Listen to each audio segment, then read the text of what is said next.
Bismillahirrahmanirrahim. Assalamualaikum Ibu, selamat pagi. Perkenalkan, saya Dr. Nesrina yang sedang berjaga pada Rumah Sakit Pasundan pagi hari ini. Baik Bu, kalau boleh tahu, nama adiknya siapa ya Bu? Baik. Saat ini usia anaknya berapa Bu? 7 tahun Mbak. 7 tahun ya. Baik Ibu, sekarang bagaimana Bu kondisi adiknya?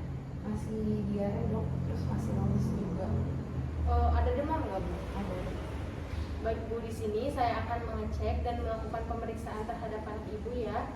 Saya mau melihat kondisi anak Ibu.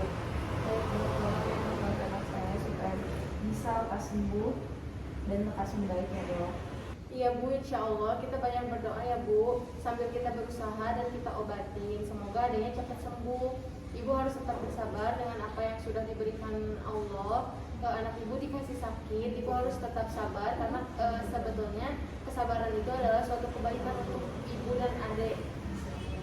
Kemudian Ibu juga harus yakin bahwa sakit yang dialami anak Ibu itu merupakan wujud untuk menghapuskan dosa anak Ibu. Di hadis juga mengatakan bahwa tidak ada satupun musibah atau cobaan yang menimpa seorang muslim berupa duri atau yang semisalnya. Tapi itu Allah akan mengangkat derajat anak Ibu dan menghapus kesalahan-kesalahan anak Ibu sebelumnya. Kemudian Ibu juga harus yakin bahwa sakit yang anak Ibu alami itu insya Allah akan membawa keselamatan dari api neraka, karena itu akan menghapus dosa-dosa anak Ibu, sebagaimana tungku api menghilangkan kotoran-kotoran besi ketika anak Ibu atau Ibu terkena penyakit ya Bu ya. Kemudian Ibu itu sebetulnya suatu rasa cinta Allah, rasa sayang Allah terhadap Ibu dan anak Ibu, karena anak Ibu sedang diingatkan oleh Allah diberikan penyakit supaya apa? Supaya anak Ibu atau Ibu ini lebih mengingat kembali kepada Allah dan mendekatkan diri kepada Allah.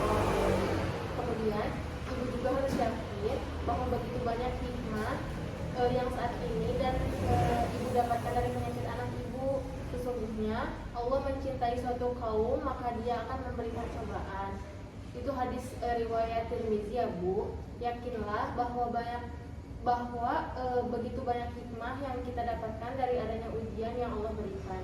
Kemudian Ibu juga harus banyak ikhlas ya Bu dalam penyakit yang anak Ibu alami, dan tetap harus menjalani pengobatan yang sudah dokter anjurkan.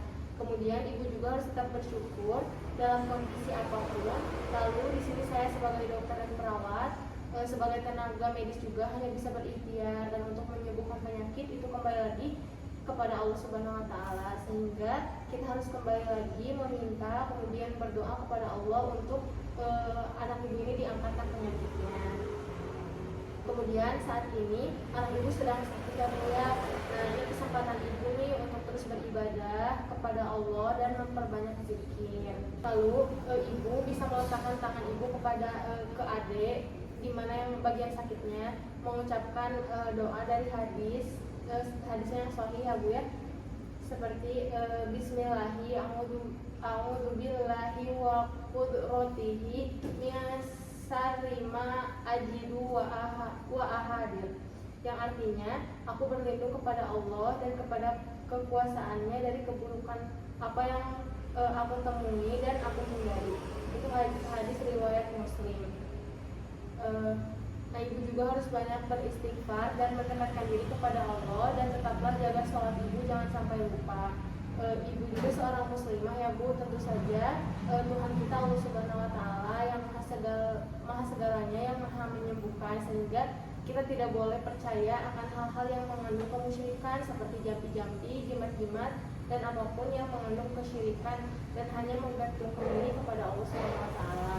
Ini juga salah satu kesempatan Ibu untuk bertaubat yang sungguh-sungguh, karena Allah menyukai hamba yang ingin bertaubat, dan Allah selalu membukakan pintu taubat untuk hambanya.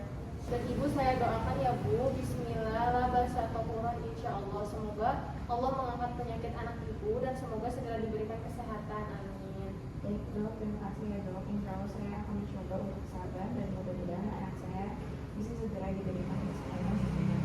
Baik Bu, alhamdulillah telah selesai ya Bu, semoga lekas sembuh.